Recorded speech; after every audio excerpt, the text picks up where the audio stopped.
Improving your prose can be challenging. It requires that you stretch your brain each time you sit down to write, by learning new ways of structuring your sentences and stringing them together. After all, you want to give your reader that seamless reading experience. So I thought I'd help out and gradually assemble a library of techniques that you can reference. Here's a sentence I pulled from this morning's writing, one which highlights a technique I use fairly often. Shivering in the bitter cold, Bob kindled the fire that would be his salvation.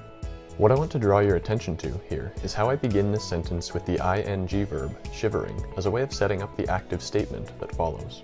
Oftentimes, verbs that end with ing are associated with the passive voice, a style which creates a little distance between the reader and the character, an example of this being, Bob was shivering in the bitter cold, as opposed to the active voice, Bob shivered in the bitter cold.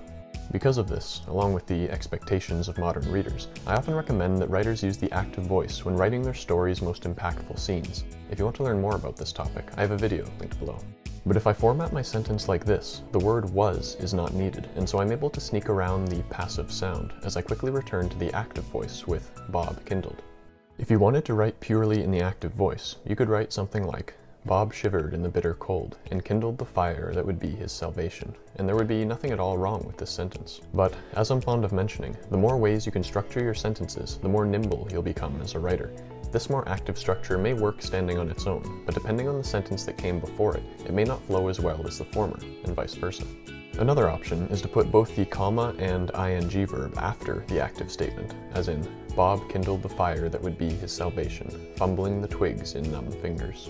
Or, you can use both ing verbs and write, shivering in the bitter cold, Bob kindled the fire that would be his salvation, fumbling the twigs in numb fingers. Anyway, I hope you find this technique useful. Give it a try next time you sit down to write, and be sure to tune in next week for another writing video.